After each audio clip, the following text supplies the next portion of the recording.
สุดท้ายคนๆนี้แต่ยังได้เรียนวิญญาณเตรียมประลองชอบมีลึกตีปีต่างนี้บรรทอติดส้มช่วยsubscribe និង share វីដេអូនេះទៅមិត្តភ័ក្តិរបស់បងផងដើម្បីឲ្យពួកគាត់បានរៀននៅវិញ្ញាសាទាំងអស់គ្នាបាទឥឡូវយើងទៅដោះស្រាយនៅវិញ្ញាសាទី11របស់យើងត្រៀមប្រឡងឆមាសលើកទី2អញ្ចឹងនៅក្នុងនេះគេដាក់លំហាត់ទី1គេឲ្យយើងដោះស្រាយសម័យកាលដែលមានចំនួន2កហើយនិងខបាទឥឡូវយើងទៅមើលពីរបៀបក្នុងការដោះស្រាយសម័យកាលទាំងអស់គ្នាបាទអញ្ចឹងយើងដាក់ចម្លើយ1ដោះស្រាយសម័យកាលអញ្ចឹងយើងដាក់មកក4កតា x បូកជាមួយនឹង5ស្មើជាមួយនឹង56បាទអញ្ចឹងដើម្បីដោះស្រាយសម័យកាលនេះបានគឺយើងត្រូវតែបំបត្តិវងកញ្ចក់ជាមុនសិនអញ្ចឹងដើម្បីបំបត្តិវងកញ្ចក់គឺយើងត្រូវយក4គុណជាមួយនឹង x យក4គុណជាមួយនឹង5បាទអញ្ចឹងយើងដាក់សញ្ញាស្មើអង្គទី2របស់យើងគឺនៅតែជា56ដដែលរីឯអង្គទី1យើងគុណវាបញ្ចូលមក4គុណជាមួយនឹង x ស្មើជាមួយនឹង 4x សញ្ញាបូកនៅដដែល4គុណជាមួយ5ស្មើជាមួយនឹង20អញ្ចឹងយើងបានអង្គទី1របស់យើងគឺស្មើជាមួយនឹង 4x បូកជាមួយនឹង20រីឯអង្គទី2ស្មើជាមួយនឹង56បន្ទាប់មកទៀតគឺយើងត្រូវតែបោះតួលេខចេញពីអង្គទី1របស់យើងទៅអង្គទី2ដោយយើងទុកអញ្ញត្តិ x នៅដដែលបាទអញ្ចឹងយើងបានខាងនេះគឺយើងនៅសល់ 4x សញ្ញាស្មើលេខ20យើងបោះទៅខាងនោះអញ្ចឹងខាងនេះគឺ56 20បោះទៅខាងនោះគឺជាលេខ20រីឯខាងមុខលេខ20នេះគឺជាសញ្ញាបូកអញ្ចឹងកាលណាយើងបោះរំលងអង្គបែបនេះគឺយើងត្រូវដូរសញ្ញាពីបូកទៅដកអញ្ចឹងយើងបាន 4x ស្មើជាមួយនឹង56ដក20បន្ទាប់មកទៀតយើងអាចគណនានៅអង្គទី2នេះបានអញ្ចឹង 4x យើងអាចគណនាបានទេយើងដាក់ដដែល 4x ស្មើជាមួយនឹង56ដក20នៅសល់35នៅសល់36បន្ទាប់ពីយើងគណនាវាហើយយើងឃើញថាខាងនេះក៏យើងអាចគណនាបានខាងអង្គទី2នេះក៏យើងមិនអាចគណនាបានបាទអញ្ចឹងយើងអាចដោះស្រាយយកអញ្ញត្តិ x ដោយយើងទុក x ហើយយើងបោះលេខ4ទៅអង្គទី2បាទអញ្ចឹងនាំឲ្យយើងបាន x ស្មើជាមួយនឹង36 4នៅជាមួយ x ជាសញ្ញាគុណបោះទៅអង្គទី2គឺជាសញ្ញាចែកអញ្ចឹងយើងចែកជាមួយនឹង4យើងធ្វើប្រមាណវិធីចែកមកដល់យើងបាន36ចែកឲ្យ4អញ្ចឹងនាំឲ្យយើងឃើញថា x របស់យើងគឺស្មើជាមួយនឹង9 36ចែក4គឺស្មើនឹង9អញ្ចឹងយើងអាចឆ្លើយប្រាប់ទេដូចនេះ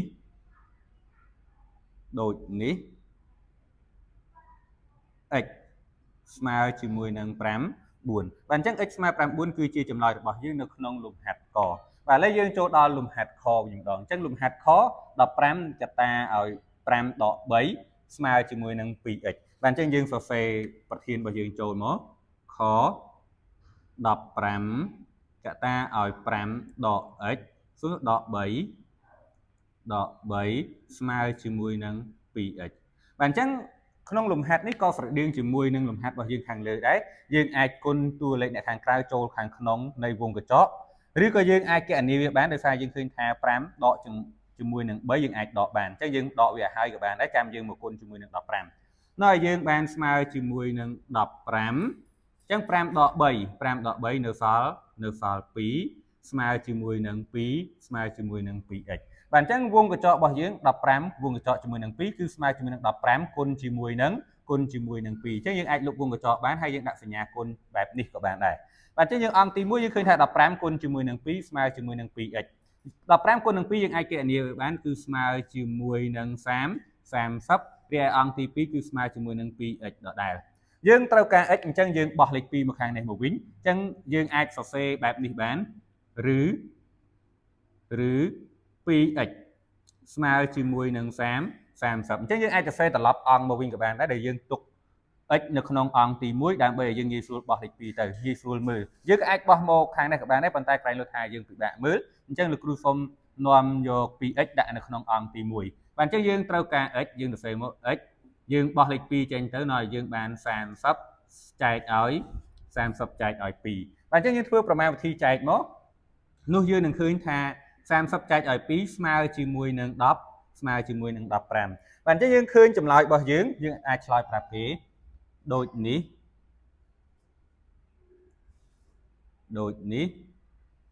x ស្មើជាមួយនឹង10ស្មើជាមួយនឹង15បាទអញ្ចឹងនេះគឺជាចម្លើយរបស់យើងនៅក្នុងលំហាត់ទី1ការដោះស្រាយសម័យកាលទាំងលំហាត់កនិងលំហាត់ខបាទឥឡូវយើងទៅបន្តទៀតនៅក្នុងលំហាត់ទី2របស់យើងគេឲ្យយើងចូលរកពហុគុណរួមតូចបំផុតនៃកពហុគុណរួមតូចបំផុតនៃ3និង5 និង10ខពហុគុណរួមតូចបំផុតនៃ8 12និង20បាទអញ្ចឹងយើងដាក់ចម្លើយរបស់យើងមកទី2រកពហុគុណរួមតូចបំផុត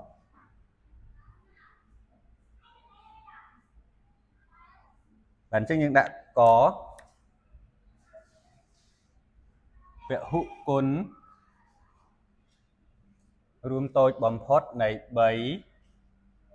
5និង10បាទអញ្ចឹងដើម្បីរកពហុគុណរួមតូចបំផុតយើងត្រូវតែឆ្លងកាត់នៅ3ជំហានគឺទី1សរសេរចំនួនទាំងនោះជាផលគុណកតាបឋមទី2ចាប់កតាបឋមរួមឬក៏ជ្រើសរើសកតាបឋមរួមទី3យកកតាបឋមរួមគុណជាមួយនឹងកតាបឋមមិនរួមបាទអញ្ចឹងយើងត្រូវតែសរសេរ3ចំនួននេះជាផលគុណកតាបឋមបាទអញ្ចឹងយើងបាន3គឺជាចំនួនបឋមស្រាប់អញ្ចឹងយើងសរសេរស្មើជាមួយនឹង3 5ក៏ជាចំនួនបឋមស្រាប់អញ្ចឹងយើងសរសេរស្មើជាមួយនឹង5រីឯ10អញ្ចឹងយើង10អាចបំបែកជាផលគុណកតាបឋមគឺយើងឃើញថា10គឺមកពី2គុណជាមួយនឹង5អញ្ចឹង2ក៏ជាចំនួនបឋមរីឯ5ក៏ជាចំនួនបឋមនាំឲ្យយើងបាន10គឺស្មើជាមួយនឹង2គុណជាមួយនឹង5អញ្ចឹង2 5ដងស្មើនឹង10អញ្ចឹងបើសិនជាបងអូនភ្លេចនៅមេរៀនចំនួនបឋមបងអូនអាចត្រឡប់ទៅមើលមេរៀនរបស់យើងបានអញ្ចឹងនៅក្នុងសៀវភៅក៏មាននៅក្នុងវីដេអូរបស់លោកគ្រូក៏មានពីចំនួនបឋមដែរបាទអញ្ចឹងយើងបំបែកជាផលគុណកតាបឋមរួចគឺយើងចាប់កតារួមបាទអញ្ចឹងយើងឃើញថាមាន5ដូចគ្នាអញ្ចឹងនៅក្នុងពហុគុណរួមតូចបំផុតយើងដឹងថាបើមានកតាបឋមរួម1ក៏យើងយកមានកតាបឋមរួម2ក៏យើងយកមានទាំង3ក៏យើងយកអញ្ចឹងយើងយកទាំងអស់បាទអញ្ចឹងនាំឲ្យយើងបានជំហានទី3របស់យើងគឺត្រូវយកចំនួនបឋមទាំងអស់គុណបញ្ចូលគ្នាអញ្ចឹងយើងបាន2គុណជាមួយនឹង5គុណជាមួយនឹង3បាទអញ្ចឹងយើងស្មើជាមួយនឹង30ស្មើជាមួយនឹង30បាទអញ្ចឹងយើងឃើញថាពហុគុណរួមតូចបំផុតរបស់វាគឺស្មើជាមួយនឹង30បាទយើងអាចឆ្លើយប្រាប់គេបានដូចនេះ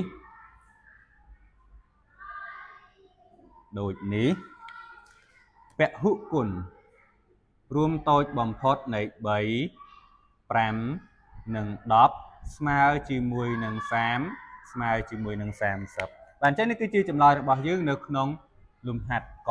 បាទឥឡូវយើងទៅមើលលំហាត់ខរបស់យើងបន្តទៀតអញ្ចឹងលំហាត់ខពហុគុណរួមតូចបំផុតនៃ8 12និង20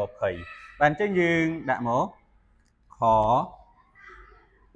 ពហុគុណរួមតូចបំផុតនៃ8 12និង20បាទអញ្ចឹងដូចតែលំហាត់កដែរទេគឺយើងត្រូវតែបំបែកចំនួនទាំងនោះជាផលគុណកតាបឋមបាទអញ្ចឹងយើងបាន8គឺស្មើជាមួយនឹង2គុណជាមួយនឹង2គុណជាមួយនឹង2រីឯ12គឺយើងស្មើជាមួយនឹង2គុណជាមួយនឹង2គុណជាមួយនឹង3រីឯ20អញ្ចឹង20របស់យើងគឺស្មើជាមួយនឹង2គុណជាមួយនឹង2គុណជាមួយនឹង5អញ្ចឹងបន្ទាប់ពីយើងបំបែកចំនួនទាំងនោះជាផលគុណកតាបឋមរួចគឺយើងត្រូវចាប់កតាបឋមរួមអញ្ចឹងយើងឃើញថាយើងមាន2រួមគ្នាទី1មាន2នេះរួមគ្នាទី2បន្តទៀតយើងអត់ឃើញថាវាអត់មានរួមទេអញ្ចឹងនៅក្នុងពហុគុណយើងត្រូវយកទាំងអស់ទោះបីជាវារួមក៏ដោយមិនរួមក៏ដោយបាទអញ្ចឹងនាំឲ្យយើងបានពហុគុណរួមរបស់វាជំហានទី3គឺយើងត្រូវយកពហុគុណទាំងនោះគុណបញ្ចូលគ្នាបាទអញ្ចឹងយើងយក2គុណជាមួយនឹង2គុណជាមួយនឹង5គុណជាមួយនឹង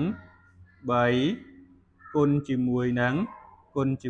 2បាទអញ្ចឹងយើងធ្វើប្រមាណវិធីគុណមកនៅឲ្យយើងបាន2 ដង4 5ដងស្មើជាមួយនឹង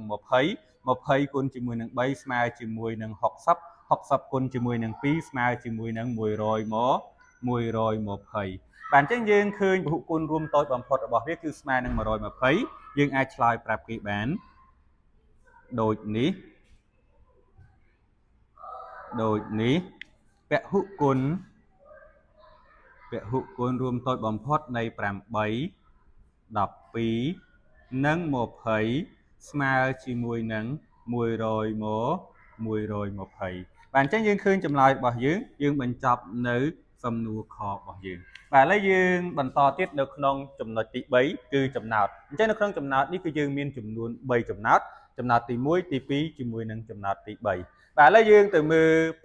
ពីចំណោទទី1អញ្ចឹងទី1ផលបូកនៃ3ចំនួនគុតគូតគ្នាស្មើនឹង36រក3ចំនួននោះនៅក្នុងចំណោទទី1នេះគេនិយាយអំពីផលបូកនៃ3ចំនួនគុតគូតគ្នាស្មើជាមួយនឹង36ហើយគេឲ្យយើងរកនៅ3ចំនួននោះថាតើ3ចំនួននោះស្មើជាមួយនឹងប៉ុន្មានបាទអញ្ចឹងយើងទៅមើលពីរបៀបដោះស្រាយទាំងអស់គ្នាបាទអញ្ចឹងយើងដាក់មក3ចំណោទទី1អញ្ចឹងក្នុងចំណោទទី1គេឲ្យយើងរក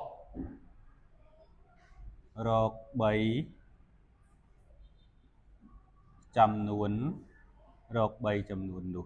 បាទអញ្ចឹងយើងមុននឹងរក3ចំនួននោះបានយើងត្រូវតែយល់ពីប្រធានរបស់វាអញ្ចឹងគេថាផលបូកនៃ3ចំនួនគុតគូតគ្នាស្មើនឹង36កន្លែងនេះគេចង់និយាយថាយើងមានចំនួនទី1បូកជាមួយនឹងចំនួនទី2បូកជាមួយនឹងចំនួនទី3គឺស្មើជាមួយនឹង36ហើយចំនួននីមួយគឺសុទ្ធតែជាចំនួនគូបាទអញ្ចឹងជាចំនួនគូឧទាហរណ៍ថានេះគឺជាលេខ2បើចំនួនទី1ជាលេខ2មានន័យថាចំនួនទី2គឺជាលេខ4មិនមែនជាលេខ3ទេដោយសារអីដោយសារតែលេខ3មិនមែនជាចំនួនគូទេហើយវាមិនមែនជាចំនួនគូបែបនេះយើងមិនអាចយកវាមកប្រើបានទេដោយសារតែបម្រាប់របស់យើងគេប្រាប់ថាជាចំនួនគុតគូអញ្ចឹងបើទី1ជាលេខ2ទី2គឺជាលេខ4និងទី3ប្រកាសជាលេខ5 1បាទអញ្ចឹងយើងត្រូវដឹងថាតើប្រអប់ទី1ស្មើប៉ុន្មានប្រអប់ទី2ស្មើប៉ុន្មាននិងប្រអប់ទី3ស្មើប៉ុន្មានទើបបូកគ្នាទៅស្មើជាមួយនឹង36ដើម្បីដោះស្រាយវាបានគឺយើងត្រូវតែតាំងវាយើងត្រូវតាំងចំនួនទី1នេះគឺស្មើជាមួយនឹង n រីឯចំនួនទី2យើងឃើញថាចំនួនទី1គឺស្មើនឹង2រីឯចំនួនទី2ឧទាហរណ៍ថាវាស្មើនឹង4អញ្ចឹងស្មើនឹង4គឺវាមកពី2បូកជាមួយនឹង2អញ្ចឹងបើយើងតាំង n នេះស្មើនឹង2តាំង n នេះស្មើនឹង2នាំឲ្យយើងបានស្មើជាមួយនឹង n បូក 2ដែលជាបន្ថែមជាចំនួនបន្ថែមដើម្បីឲ្យវាស្មើជាមួយនឹង4រីឯ6នេះគឺមកពីស្មើជាមួយនឹង2បូកជាមួយនឹង4អញ្ចឹងបើយើងតាំងមិញ2ស្មើជាមួយនឹង n នាំឲ្យយើង2នេះគឺស្មើជាមួយនឹង n បូកជាមួយនឹង4អញ្ចឹងយើងឃើញថាចំនួនទី1គឺស្មើ n ចំនួនទី2គឺស្មើ n បូក2និងចំនួនទី3គឺស្មើ n បូក4បាទអញ្ចឹងយើងតាំងវាសិនមកតាំងចំនួនទី1ស្មើជាមួយនឹង n ចំនួនទី2ស្មើជាមួយនឹង n បូក2ចំនួនទី3ស្មើជាមួយនឹង n បូកជាមួយនឹង4បាទអញ្ចឹងបន្ទាប់ពីយើងតាំងបានហើយគឺយើងចូលដល់ចំណុចទី2គឺយើងសរសេរសមីការអញ្ចឹងគេបានចំនួនទី1ប្រអប់ទី1របស់យើងគឺស្មើជាមួយនឹង n បូកប្រអប់ទី2របស់យើងនេះគឺស្មើជាមួយនឹង n បូក2អញ្ចឹង n បូកជាមួយនឹង2រួចឯប្រអប់ទី3យើងដាក់សញ្ញាបូកគឺស្មើជាមួយនឹង n បូកជាមួយនឹង4ហើយចម្លើយរបស់យើងគឺស្មើជាមួយនឹង36ស្មើនឹង36បាទអញ្ចឹងបន្ទាប់ពីយើងសរសេរសមីការបានហើយគឺយើងចាប់ផ្ដើមចូលដល់ការដោះស្រាយសមីការយើងឃើញថា n បូកជាមួយនឹង n បូកជាមួយនឹង n យើងអាចគណនាបាន2បូកជាមួយនឹង4នេះគឺយើងអាចគណនាបានដូចគ្នាបាទអញ្ចឹងយើងដាក់វាមកបាន n បូក n បូក n គឺស្មើជាមួយនឹង3ស្មើជាមួយនឹង 3n 2បូកជាមួយនឹង4គឺស្មើជាមួយនឹង6អញ្ចឹងយើងបាន 3n បូក6ស្មើជាមួយនឹង36បាទអញ្ចឹងបន្ទាប់ពីយើងគណនាវាហើយយើងឃើញថាខាងនេះយើងអាចគណនាវាបានទៀតទេយើងត្រូវបោះលេខ6ទៅអង្គទី2ដល់យើងបានអង្គទី1របស់យើងគឺនៅសល់ 3n ស្មើជាមួយនឹង36បោះទៅអង្គទី2គឺស្មើជាមួយនឹងដក5យើងអាចគណនាវាបាននៅក្នុងអង្គទី2យើងបាន 3n ស្មើជាមួយនឹង30អញ្ចឹងយើងត្រូវការរក n គឺយើងត្រូវបោះលេខ3ទៅខាងអង្គទី2ដល់យើងបាន n ស្មើជាមួយនឹង30ចែកឲ្យ3នោះយើងនឹងឃើញចម្លើយ n របស់យើងគឺស្មើជាមួយនឹង ស្មើជាមួយនឹង10បាទអញ្ចឹង n គឺស្មើជាមួយនឹង10មានន័យថា n គឺជាចំនួនទី1អញ្ចឹងចំនួនទី1ស្មើនឹង10អញ្ចឹងបើចំនួនទី1ស្មើនឹង10តើចំនួនទី2ស្មើប៉ុន្មានចំនួនទី3ស្មើប៉ុន្មានអញ្ចឹងយើងអាចនិយាយបានដោយ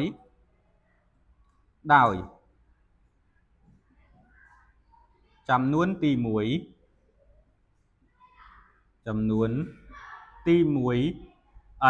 ស្មើជាមួយនឹង10នោះយើងបានចំនួនទី2n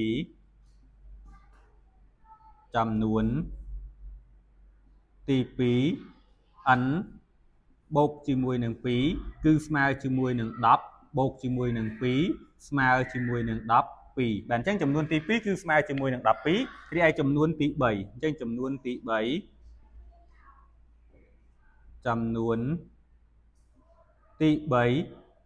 បូកជាមួយនឹង4គឺស្មើជាមួយនឹង10បូកជាមួយនឹង4ស្មើជាមួយនឹង10ស្មើជាមួយនឹង14បាទអញ្ចឹងយើងឃើញចំនួនទី1របស់យើងគឺស្មើជាមួយនឹង10ចំនួនទី2គឺស្មើជាមួយនឹង12និងចំនួនទី3ស្មើជាមួយនឹង14បាទអញ្ចឹងយើងឆ្លើយប្រាប់គេដូចនេះ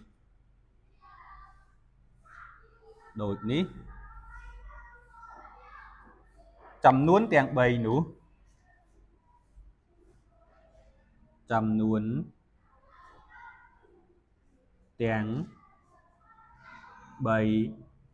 នោះគឺ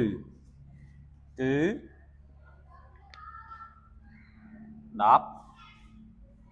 12និង10និង14បាទអញ្ចឹងយើងឃើញថានេះគឺជាចម្លើយរបស់យើងដោយសារតែចំនួនរបស់វាទាំងអស់គឺសុទ្ធតែជាចំនួនគត់គូហើយយើងបូកចូលគ្នាទៅគឺវាស្មើជាមួយនឹង36បាទអញ្ចឹងយើងឃើញចម្លើយរបស់យើងហើយឥឡូវយើងទៅមើលនៅចំណោទទី2វិញម្ដងអញ្ចឹងចំណោទទី2ម៉ូតូ1ចេញដំណើរពីទី A ឆ្ពោះទៅទី B នៅម៉ោង 9:00 នាទីដោយល្បឿន40 គីឡូម៉ែត្រក្នុង1ម៉ោងក្រោយមកមានរថយន្តមួយចេញពីទី A ទៅ B នៅម៉ោង 10:30 នាទីដោយល្បឿន60 គីឡូម៉ែត្រក្នុង1ម៉ោងតើរថយន្តនោះតាមទាន់ម៉ូតូនៅម៉ោងប៉ុន្មានបាទអញ្ចឹងនៅក្នុងចំណោទទី2នេះគឺគេនិយាយអំពីល្បឿនដែលតាក់ទងជាមួយនឹងចលនាស្របទិសអញ្ចឹងដើម្បីដោះស្រាយនៅចលនាស្របទិសបានគឺយើងត្រូវតែឆ្លងកាត់នៅ3ជំហានទី1គឺយើងត្រូវរកចម្ងាយចរដែលម៉ូតូចេញទៅមុនជំហានទី2គឺយើងត្រូវរកល្បឿនដែលរថយន្តលឿនជាងម៉ូតូនិងជំហានទី3គឺយើងទៅរករយៈពេលដែលរថយន្តត្រូវប្រើដើម្បីតាមទាន់ម៉ូតូបាទឥឡូវយើងទៅមើលពីរបៀបដោះស្រាយទាំងអស់គ្នាអញ្ចឹងយើងដាក់ចំណោទទី2របស់យើងអញ្ចឹងយើងត្រូវតែដឹងពីរបៀបនៅក្នុងការដោះស្រាយអញ្ចឹងមិញលោកគ្រូប្រាប់ថាទី1យើងត្រូវរកចម្ងាយដែលម៉ូតូចេញមុនអញ្ចឹងរកចម្ងាយចរដែលម៉ូតូចេញមុនអញ្ចឹងចម្ងាយចរដែលម៉ូតូចេញមុនយើងមានរូបមន្តរបស់យើងតាមរូបមន្តអញ្ចឹងរូបមន្តចម្ងាយចររបស់យើងគឺ D ស្មើជាមួយនឹង V T បាទអញ្ចឹងយើងឃើញថា V របស់យើងគឺ V ស្មើជាមួយនឹង40 គីឡូម៉ែត្រក្នុង1ម៉ោងហើយនឹង T របស់យើងអញ្ចឹង T របស់យើងជារយៈពេលយើងឃើញថារថយន្តចេញនៅម៉ោង9រីឯម៉ូតូចេញនៅម៉ោង9រីឯរថយន្តគឺចេញនៅម៉ោង 10:30 នាទីអញ្ចឹងមានន័យថាម៉ូតូចេញមុនរថយន្តគឺចំនួន1ម៉ោងនិង30នាទីអញ្ចឹង1ម៉ោង30នាទីឬក៏យើងអាចនិយាយបានថា1ម៉ោងកន្លះអញ្ចឹងគឺស្មើជាមួយនឹង 1.5 ម៉ោងបាទអញ្ចឹងយើងដាក់ចំនួនតាមទីតាំងរបស់វាយើងបានស្មើជាមួយនឹង40គុណជាមួយនឹង 1.5 បាទយើងធ្វើប្រមាណវិធីគុណមកដល់យើងបាន40គុណជាមួយនឹង 1.5 5 0 ដង 0 5 4 ដង 20 1 0 ដង 0 1 4 ដង 4ធ្វើប្រមាណវិធីបូកយើងបាន0 0 6ចុចមានមួយខ្ទង់យើងដាក់ចំចំណុចមួយខ្ទង់នោះយើងនឹងឃើញថាវាស្មើជាមួយនឹង60 គីឡូ 60 គីឡូម៉ែត្របានចឹងយើងឃើញថាម៉ូតូគឺគាត់ធ្វើដំណើរចេញមុនបានចម្ងាយ60គីឡូម៉ែត្រទើបរថយន្តចាប់ផ្ដើមចេញបន្ទាប់ពីយើងរកចម្ងាយចដែលម៉ូតូចេញមុនបានហើយគឺយើងត្រូវតែរកល្បឿនដែលរថយន្តលឿនជាងម៉ូតូបានចឹងយើងរកមករកល្បឿនរថយន្តលឿនជាងម៉ូតូបានអញ្ចឹងយើងរកល្បឿនរថយន្តលឿនជាងម៉ូតូអញ្ចឹងយើងឃើញថារថយន្តរបស់យើងគឺបើកបរក្នុងល្បឿន60គីឡូម៉ែត្រក្នុង1ម៉ោងរីឯម៉ូតូគឺបើកបរក្នុងល្បឿន40គីឡូម៉ែត្រក្នុង1ម៉ោងអញ្ចឹងដើម្បីដឹងថារថយន្តលឿនជាងម៉ូតូប៉ុន្មានគឺយើងត្រូវតែយកល្បឿនរបស់រថយន្តដកនៅល្បឿនរបស់ម៉ូតូបាទអញ្ចឹងល្បឿនរបស់រថយន្តគឺស្មើជាមួយនឹង60គីឡូម៉ែត្រក្នុង1ម៉ោងរីឯល្បឿនរបស់ម៉ូតូគឺស្មើជាមួយនឹង40គីឡូម៉ែត្រក្នុង1ម៉ោងអញ្ចឹងយើងធ្វើប្រមាណវិធីដកទៅ60ដកជាមួយនឹង40គឺស្មើជាមួយនឹង20គីឡូម៉ែត្រក្នុង1ម៉ោងយើងឃើញថាល្បឿនរបស់រថយន្តគឺលឿនជាងម៉ូតូ20គីឡូម៉ែត្រក្នុង1ម៉ោងឥឡូវបន្ទាប់ពីយើងរកល្បឿនដែលរថយន្តលឿនជាងម៉ូតូហើយយើងអាចទៅរករយៈពេលដែលរថយន្តតាមទាន់ម៉ូតូបានហើយដោយយើងត្រូវរកចម្ងាយចដែលម៉ូតូចេញមុនចែកឲ្យល្បឿនដែលរថយន្តលឿនជាងនោះយើងនឹងឃើញថាតើគាត់នឹងប្រើរយៈពេលប៉ុន្មានទើបតាមទាន់ម៉ូតូបាទអញ្ចឹងយើងរកមក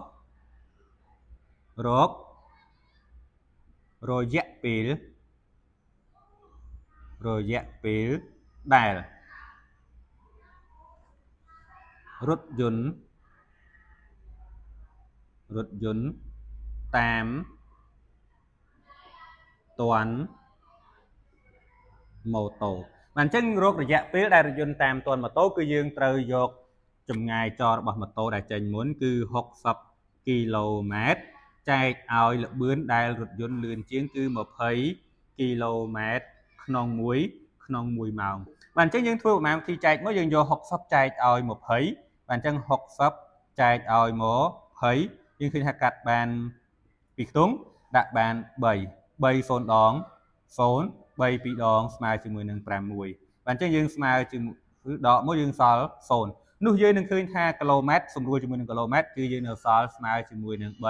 ស្មើជាមួយនឹង3ម៉ោងបាទអញ្ចឹងយើងឃើញថារថយន្តគាត់ត្រូវប្រើពេល3ម៉ោងទើបតាមទាន់ម៉ូតូអញ្ចឹងបើប្រើពេល3ម៉ោងតាមទាន់ម៉ូតូសួរថាតើគាត់នឹងតាមទាន់នៅម៉ោងប៉ុន្មានបាទអញ្ចឹងយើងមើលពីម៉ោងដែលគាត់ចេញដំណើរគឺម៉ោង10:30នាទីអញ្ចឹងយើងបូក3ម៉ោងបន្ថែមទៀតមកម៉ោង10 11 12ម៉ោង1 30នាទីបាទអញ្ចឹងយើងអាចឆ្លើយប្រាប់គេបានដូចនេះ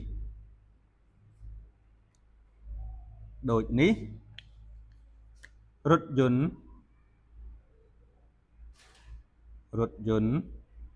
តាមទាន់ម៉ូតូ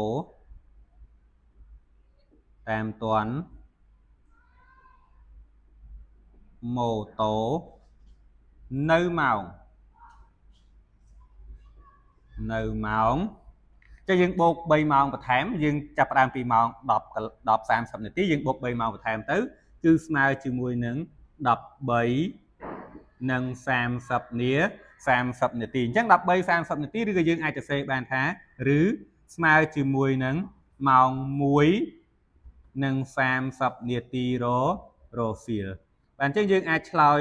ថាម៉ោង13ក៏បានម៉ោង1:30នាទីរសៀលក៏បានបាទអញ្ចឹងនេះគឺជាចម្លើយរបស់យើងនៅក្នុងចំណោទទី2បាទឥឡូវយើងទៅបន្តទៀតនៅក្នុងចំណោទទី3អញ្ចឹងចំណោទទី3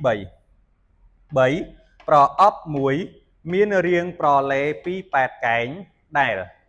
ផលធៀបបណ្ដោយនិងទទឹងគឺ24ធៀបជាមួយនឹង16ហើយផលធៀបកម្ពស់និងទទឹងស្មើនឹង6ធៀបជាមួយនឹង8គេដឹងថា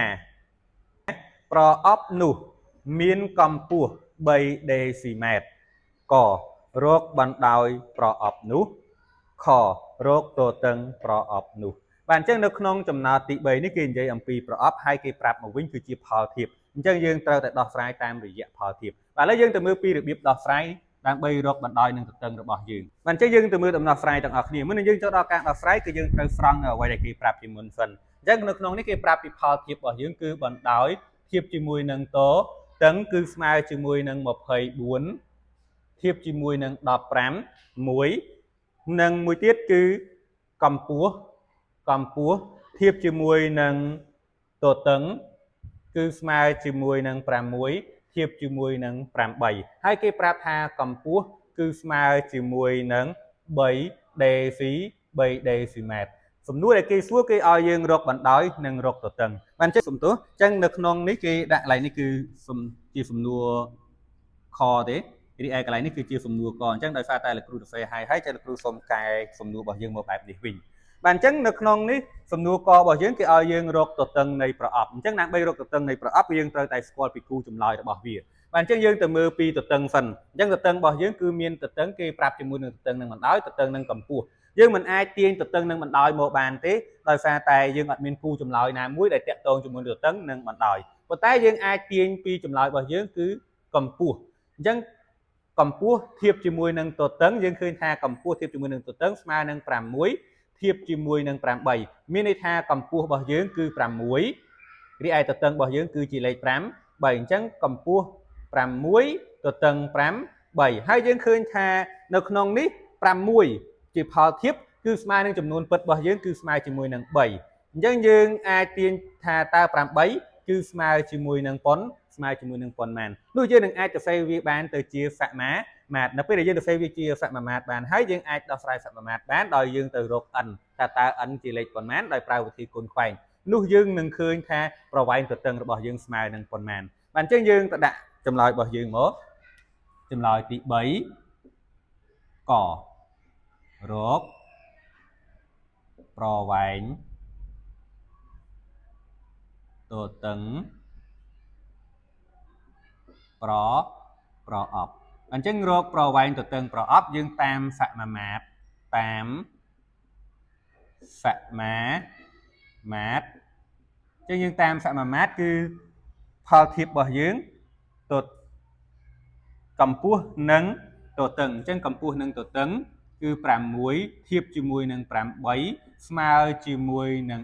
3ធៀបជាមួយនឹង n អញ្ចឹងយើងដោះស្រាយវាមកយើងបាន6គុណជាមួយនឹង n គឺស្មើជាមួយនឹង 6n អង្គទី2គឺ8គុណជាមួយនឹង3អញ្ចឹង3គុណជាមួយនឹង5យើងគណនាវាមក 6n គឺស្មើជាមួយនឹង3 8ដងស្មើជាមួយនឹង24អញ្ចឹងយើងដោះស្រាយរក n យើងនាំឲ្យយើង n ស្មើជាមួយនឹង24ចែកឲ្យ5 1យើងធ្វើប្រមាណវិធីចែកមក24ចែកឲ្យ6បាទអញ្ចឹងយើងកាត់យកទងដាក់បាន4 6ដង20 24អញ្ចឹងយើងដកមកនៅសល់0អញ្ចឹងយើងឃើញថា n របស់យើងគឺស្មើជាមួយនឹង4ដេស៊ីម៉ែត្រព្រោះថាយើងធៀបរបស់វាគឺជាមួយនឹងដេស៊ីម៉ែត្រអញ្ចឹងយើងឃើញចម្លើយរបស់វាក៏ស្មើនឹងដេស៊ីម៉ែត្រដូចគ្នាឥ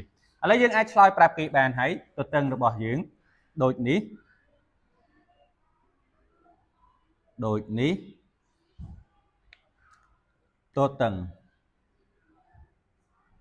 ទទឹងប្រអប់នោះគឺ n ស្មើជាមួយនឹង4ដេស៊ីម៉ែត្របាទអញ្ចឹងយើងឃើញទទឹងហើយយើងក៏អាចទៅដោះស្រាយរកបណ្ដោយបានដែរតាមរយៈប្រើផលធៀបដូចគ្នាបាទអញ្ចឹងយើងទៅដាក់នៅសំណួរខរបស់យើងខរកបណ្ដោយប្រអប់បាទអញ្ចឹងយើងឃើញថាបណ្ដោយគឺធៀបជាមួយនឹងទទឹងអញ្ចឹងបណ្ដោយធៀបជាមួយនឹងទទឹងគឺស្មើជាមួយនឹង24ធៀបជាមួយនឹង16ឥ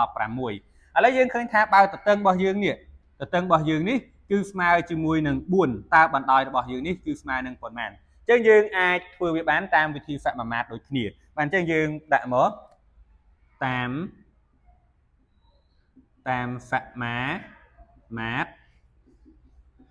អញ្ចឹងតាមសមាមាត្រយើងបាន24ធៀបជាមួយនឹង16ស្មើជាមួយនឹង a ធៀបជាមួយនឹង4បាទអញ្ចឹងយើងធ្វើប្រមាណវិធីគុណខ្វែងមក នាំឲ្យយើងបានស្មើជាមួយនឹង a គុណនឹង16ជាយើងបាន 16a 16a រីឯ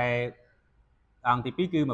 24គុណជាមួយនឹង4បាទអញ្ចឹងយើងបាន 16a ស្មើ24គុណនឹង4យើងគុណមក24គុណជាមួយនឹង4 4 4ដង16លេខ6ត្រាទុក1 4 2ដង8 8នឹង1ស្មើជាមួយនឹង5 4បាទអញ្ចឹងយើងឃើញថាអង្គទី2របស់យើងគឺស្មើជាមួយនឹង95 1អញ្ចឹងយើងទាញរក a គឺទាញរកបណ្ដោយគឺស្មើជាមួយនឹង96ចែកឲ្យ15ចែកឲ្យ16បាទអញ្ចឹងយើងធ្វើប្រមាណវិធីចែកមកចែកជាមួយនឹង15 1យើងដាក់បាន6 6 6ដង36សេលេខ6ត្រាទុក3 6ម្ដង6 6នឹង3ស្មើជាមួយនឹង5 4អញ្ចឹងយើងដកមកនៅសល់0អញ្ចឹងយើងឃើញថា a របស់យើងគឺស្មើជាមួយនឹង6 decimet បាទអញ្ចឹង a គឺជាបណ្ដោយយើងអាចឆ្លើយប្រាប់គេបានដូចនេះ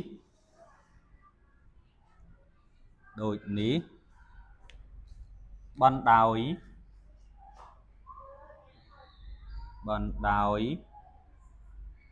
ប្រអប់នោះគឺ a ស្មើជាមួយនឹង5 1បាទអញ្ចឹងនេះគឺជាប្រវែងបណ្ដោយរបស់យើងហើយក៏ជាចម្លើយរបស់យើងនៅក្នុងចំណោទទី3លោកគ្រូជឿជាក់ថាបងប្អូនទាំងអស់គ្នានឹងអាចដោះស្រាយនៅវិញ្ញាសានេះបានហើយប្រឡងជាប់នៅក្នុងឆមាសទី2នេះសូមជួយចុច Subscribe និង Share វីដេអូនេះទៅមិត្តភ័ក្តិរបស់បងប្អូនផងដើម្បីពួកគាត់បានរៀននៅវិញ្ញាសាទាំងអស់គ្នាអរគុណជម្រាបលា